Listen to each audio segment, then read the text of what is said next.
जो भी शारीरिक हो, मानसिक हो, कोई किसी प्रकार का दुख हो, परिपूर्ण रूप से वह जीव स्वयं के कर्मों के निमित्त से जो दुख भोग रहा है, उन कर्मों को जीतने का, नष्ट करने का अगर कोई निमित्त है, साधन है, तो वह है भगवान की भक्ति। ये पक्का मानना नीलेश भाई, इतना अच्छा कंठ मिला है, ये कहीं ना कहीं पिछले जन्म की तुम्हारी वह भगवान की भक्ति का पुरुषार्थ है, जो तुम्हें आज फलीभूत हो रहा है। ऐसे भी जीव है, मिला कंठ, आवाज मिली, सब कुछ मिला, पर उसका दुरुपयोग करते रहे, पता नहीं कहां कहां पहुंचकर क्या क्या गाते और क्या क्या बकते रहते हैं। वे ही अगली पर्याय में इस साधन का दुरुपयोग करते हुए, पता नहीं कहीं कोई तो ऐसे प्रयोग करते हैं, अगली पर्याय में उनकी आवाजें नहीं निकलती, और निकलती है तो दुनिया कहती बंद तो करो, बहुत बोल लिया। पर ये सुस्वर नाम कर्म का उदय मिला है, कहीं ना कहीं हमने पिछले पर्याय में भगवान की भक्ति की है। आचार्य संवतभद्र स्वामी तो कहते हैं, भक्ति सुंदर रूपम। अगर सुंदर रूप भी मां चाहिए तो भगवान की भक्ति करने की आवश्यकता है, और बिना भक्ति के तुम्हें इस पर्याय क्या किसी भी पर्याय में कोई कुछ नहीं मिलता। इतनी कितनी बड़ी बात है कि वह सौधर्म और सची मात्र और मात्र वह तीर्थंकर के पंच कल्याण करते कराते समय में ऐसी अनीचा भक्ति, ऐसी अनीचा भक्ति करते हैं, जिसके निमित्त से वे एक भवावतारी होकर अगली पर्याय में दीक्षा लेके मोक्ष जाते हैं। विधान में भी बने ना सौधर्म सची। सोचो, विचार करो, भले ही हम विधान के बने हैं, पर मां ऐसे ऐसे भाव हमें भगवान की भक्ति में करने की आवश्यकता है, जिसके निमित्त से हमें कर्मों की निर्जरा कर। एक भाव मात्र उस सौधर्म का और सची का बचता है। क्यों? क्योंकि भगवान की भक्ति करते हैं। ये आपका सौभाग्य है कि आप सिद्धों की आराधना करने के लिए भले 8 ही दिन के बने हो, पर जितने इंद्र इंद्रायणी जो जो पद में बैठे हैं, उन सब इस बातों का निर्णय करो कि हमें बचा हुआ कितना दिन है। आज तो आखिरी दिन है, बस गिने चुने कुछ अर्घ बचे हैं, फिर तो वह भूत में चला जाएगा, सिद्ध चक्र विधान हो गया। जो भक्ति की व्याख्या एक रासायनिक क्रिया से, रासायनिक प्रक्रिया से समझने की आवश्यकता है, व्यक्ति वो समझ नहीं पा रहा। इसलिए जैसे वो भले ही हम साक्षात सौधर्म और सची नहीं बन पा रहे हैं, पर भले ही जैसे जब बने हैं, हमें ऐसे भावों के द्वारा अपने उन कर्मों की निर्जरा करने का पुरुषार्थ करना है, जिसके द्वारा आज तक इकट्ठे किए हुए हैं दुखों को, पापों को और कर्मों को हमें मिटाने का पुरुषार्थ कर। इसलिए गिने चुने कुछ घंटे, अब तो दिन भी नहीं बचे। क्यों इंद्र इंद्रायणी? अब तो गिने चुने कुछ घंटे ही बचे हैं, इसलिए अपने भावों को और अपने परिणामों को संभाल कर रखो, क्योंकि ये एक ऐसी ऐसी क्रिया है जिसके द्वारा एक श्रावक भगवान भी बन सकता है। ये भगवान बनने की क्रिया चल रही है। आज भले ही हम सिद्धों की आराधना कर रहे हैं, भगवान की आराधना कर रहे हैं, पर आज हमने की हुई आराधना कल हमें भगवान बनने के लिए निमित्त बनेगी। इसलिए हम क्रियाओं को समझ भी रहे हैं और साथ साथ कर भी रहे हैं। ये बहुत बहुत सौभाग्य के क्षण होते हैं, जब हमें साक्षात क्रिया करने को भी मिलती है और समझने को भी मिलती है। बहुत गहरी बात आज पुनः शिवकोटि स्वामी कह रहे हैं, अगले 2 श्लोकों के द्वारा। 55 नंबर और 56 नंबर की उन 2 श्लोकों के द्वारा आचार्य भगवंत उस त्रैकालिक जो पर्व है, ऐसे उस त्रैकालिक पर्वों के निमित्त से समझा रहे हैं कि श्रावक को नंदीश्वर के दिनों में, यानी अष्टानिका के दिनों में क्या करना चाहिए। वास्तव में वे अष्टानिका के दिनों में स्वर्गों के तो देव जाते हैं, साक्षात नंदीश्वर में जाकर वह तीनों समय पूजा करते हैं। हम वहां पूजा नहीं कर पा रहे हैं, नंदीश्वर नहीं पहुंच रहे हैं। वह पूजा में पढ़ते हो ना माँ, हमें शक्ति ना ही सो करे यहाँ थापना। भले ही हम वहां नहीं जा पा रहे हैं, पर कितनी हमारी प्रबल श्रद्धा है, उस श्रद्धा के द्वारा हम यहाँ स्थापना करके उस नंदीश्वर की आराधना करने जा रहे हैं। और ये सौभाग्य कि वह नंदीश्वर के दिनों में, अष्टानिका के दिनों में करने जाने वाली वह सिद्धों की आराधना, सिद्ध चक्र आराधना, आप समय भले ही बदला हो, पर उन्हीं सिद्धों की आराधना 8 दिनों में करने वाले आप आज कर रहे हैं। उस नंदीश्वर के दिनों में यानी अष्टानिका के त्रैकालिक पर्व में, साथ साथ अष्टमी चतुर्दशी जो ये त्रैकालिक पर्व है, इन दिनों में भी कुछ क्रियाएं करनी होगी। क्यों कहा राजेश जी आचार्य भगवंतों ने अष्टमी चतुर्दशी क्यों कहा? पंचमी दशमी अच्छी नहीं लगी क्या? ये एक वैज्ञानिक कारण है। इसके पीछे वह अपने भावों का संबंध है। जैसे आपने देखा होगा, नहीं तो सुना तो होगा ही होगा, जैसे ही शुक्ल पक्ष कृष्ण पक्ष चंद्रमा की कलाएं बढ़ती है घटती है, समुद्र का पानी नहीं सुना, ज्वार भाटा। जैसे ही वह आसमान में कितनी दूरी पर, कितने योजनों पर वह चंद्रमा होता है, पर वहां जैसी चंद्रमा की कलाएं बढ़ती है, यहाँ समुद्र का पानी बढ़ता है और कलाएं घटती है तो समुद्र का पानी घटता है। चंद्रमा घटा बढ़ा नहीं रहा, पर ये बंगेला निमित्त नैमित्तिक संबंध है।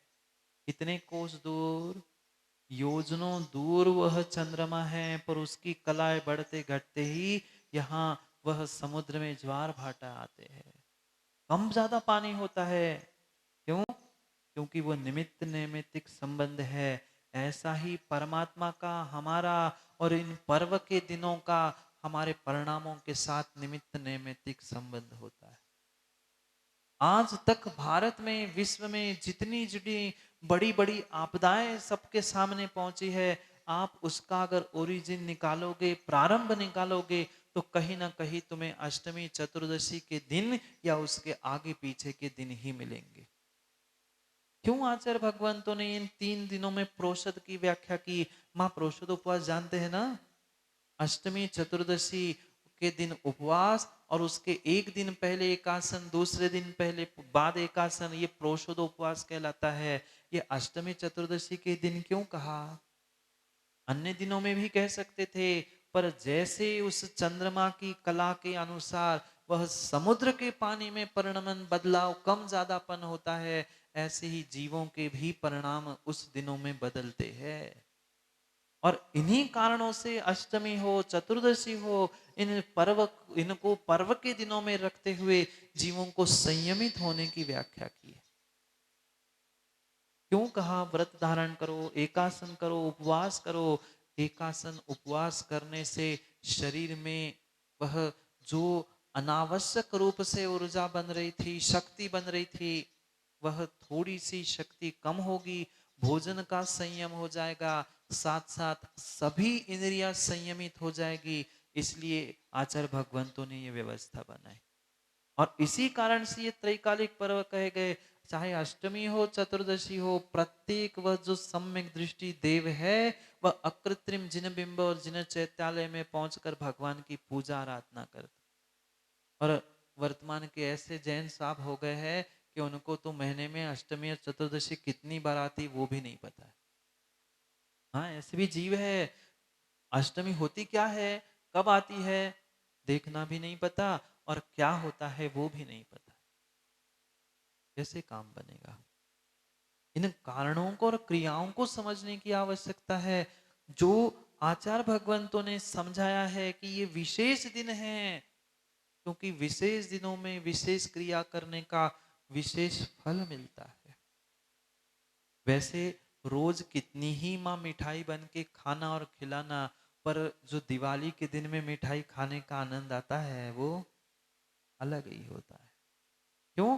क्योंकि दिवाली है, जबकि आजकल 12 महीने सब मिठाई की दुकानों में सब मिठाई मिलती है, और घर में भी लगभग सभी दिनों में मिठाई बन सकती है, पर विशेष दिनों में मिठाई खाने का जो आनंद आता है वो कुछ विशेष ही होता है।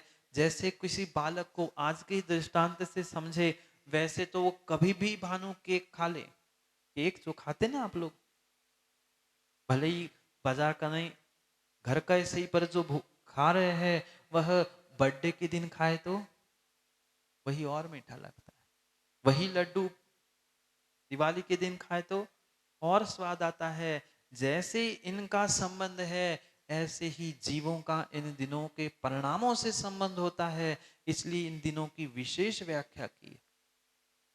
इन दिनों में ही संभाल के रहना है, इन्हीं दिनों में विशेष भगवान की भक्ति करते हुए विशेष पुण्य का अर्जन करना है, क्योंकि विशेष दिनों में किए हुए विशेष कार्य हमारे लिए विशेष फलीभूत भी होते। क्योंकि कितना ही कर लो, वह रोज का कमाना राजेश भाई, और विशेष दिनों में जो सीजन के दिनों में भले ही ग्राहक आए नहीं आए, भले ही ग्राहक आए नहीं आए, पर दुकान में तो बैठना ही पड़ता है। ग्राहक, सीजन का दिन है, सीजन है, ग्राहक आ जाएंगे।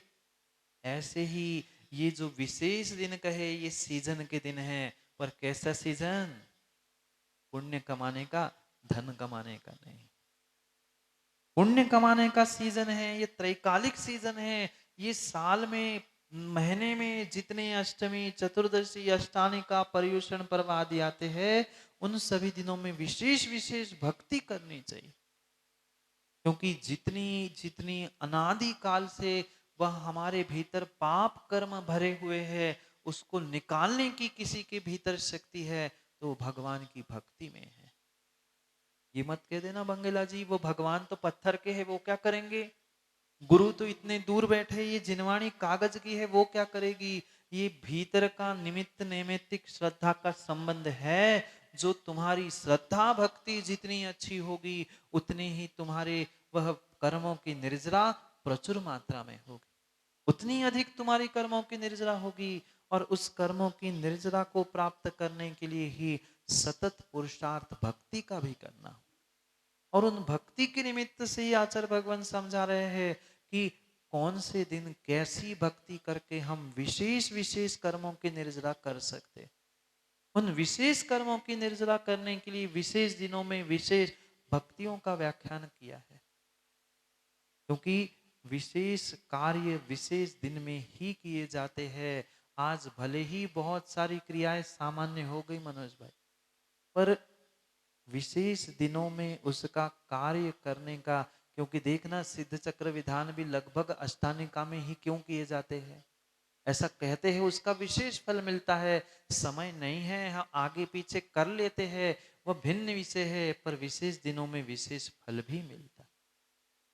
इसलिए उस विशेष पर्व के दिनों में की जाने वाली विशेष भक्ति, कल भी हम समझ रहे थे, माँ अष्टमी चतुर्दशी में पुराने कार्य घर के पापों के नहीं करना। अब एकासन है, उपवास है, काम टाइम कट नहीं रहा है, सो पुराने कार्य निपटा लिए नहीं। उपवास किया है, एकासन किया है, तो विशेष रूप से तीनों कालों में सामायिकी में ये विशेष विशेष भक्तियां पढ़ लो, जिससे विशेष कर्मों की निर्जरा भी होगी। क्योंकि ये ऐसी भक्ति की अद्भुत अद्भुत क्रिया है। हमने भगवान से कुछ कहा नहीं, मांगा नहीं, भगवान ने कुछ दिया नहीं है, पर फिर भी असंख्यात कर्मों की निर्जरा भगवान और गुरु आदि की भक्ति करने से होती। पर आज तक हमने वैसी श्रद्धा के साथ और शक्ति के साथ भक्ति करने का पुरुषार्थ ही नहीं किया। जितनों जितनों ने आगम ग्रंथों में खोल के देखो ना, जितनों ने भक्ति की, उन्होंने मुक्ति प्राप्त की। जितनों ने भक्ति की, उतनों ने मुक्ति प्राप्त की। हम भक्ति भी कर रहे हैं, ना हमें मुक्ति मिल रही है, ना संसार की भुक्ति मिल रही।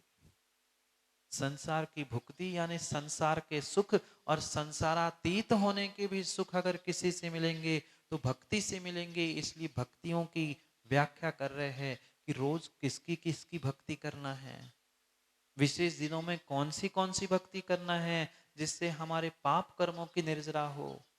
क्योंकि सम्यक दृष्टि जीव प्रति समय अवसर खोजता है कि हमें कभी तो ऐसा मौका मिले जब मैं भगवान की, गुरु की, देव शास्त्र गुरु की भक्ति करते हुए कर्मों की निर्जरा करूं। और कर्मों की निर्जरा करने से ही वह भगवत्ता मिलने वाली है, अन्यथा मिलने वाली नहीं है। नहीं है मिलने वाली। मात्र भगवान के दर्शन, भगवान की भक्ति करने से, जैसे एक बिजली के गिरने से पत्थर के टुकड़े टुकड़े होते हैं, ऐसे ही सच्चे भक्ति से और भावों से अगर प्रभु का एक बार दर्शन किया है, तो पाप रूपी पत्थर के, पाप रूपी उस पहाड़ के टुकड़े टुकड़े होते हैं भगवान के दर्शन से। फिर भगवान की भक्ति करने से कितना विशेष फल मिलेगा। फिर 8 दिन में, रोज हम नंदीश्वर के 8 दिनों में भगवान की भक्ति करेंगे, भले ही उपचार से सही, पर हमें उपचार का तो फल मिलेगा ही। वैसे ही ये कोई भगवान असली नहीं है क्या? ये असली भगवान है? ये असली नहीं है। ये असली भगवान तो सिद्धालय में बैठे हैं। उस सिद्धालय में बैठे हुए असली भगवान की स्थापना निक्षेप से, हमने उपचार से, आरोप से इन्हें भगवान बनाया है और भगवान मान रहे हैं। मानने के लिए तो भगवान मुकेश जी है, पर वास्तविक भगवान कौन है? अरिहंत और सिद्ध, जो आंखों के सामने नहीं है। उनकी प्रतिकृति है, उनकी प्रतिमाएं हैं, और उस प्रतिमा को, प्रतिकृति को हम भगवान मान के पूज रहे हैं। ये हमारी श्रद्धा का प्रतीक है कि हम इनमें भगवान देख रहे हैं। फिर जब इनको भगवान मान के हम कार्य करके कर्मों की निर्जरा कर सकते हैं, तो ऐसे ही नंदीश्वर के दिनों में हम ये भी तो भावना भा सकते हैं, भले ही हम साक्षात नंदीश्वर में अकृत्रिम जिन बिंबों की वंदना करने नहीं जा पा रहे हैं, पर कम से कम यही बैठकर हम करें यही थापना। हमें शक्ति ना ही, वहां जाने की शक्ति नंदीश्वर की हमारे पास नहीं है, क्योंकि मानसोत्तर पर्वत के आगे मनुष्य जा नहीं सकता। इसलिए यही बैठकर हम उस नंदीश्वर की आराधना करेंगे। कार्तिक फाल्गुन साढ़ के अंत 8 दिन माय नंदीश्वर सुरजात है, हम पूजो ये ठाय। हम यही बैठकर उन 3 महीनों में कम से कम नंदीश्वर की पूजा करें, आराधना करें। पूजा आराधना तो कर ली, पर साथ साथ में इन भक्तियों को भी पढ़ने की आवश्यकता है। नंदीश्वर के 8 दिनों में मुनि संघों में तो पढ़ी जाती है, पर श्रावकों को भी इन भक्तियों को पढ़ने की आवश्यकता है, अगर कर्मों की निर्जरा, पापों की निर्जरा करना चाहते हो तो। और उस पापों की और कर्मों की निर्जरा करने के लिए ही जो श्रावकों की क्रियाओं को कहा जा रहा है, ठीक है, 100% क्रियाओं को, 100% कार्यों को जीव वर्तमान में नहीं कर पाए, पर करने के लिए सतत पुरुषार्थ भी तो करना पड़ेगा।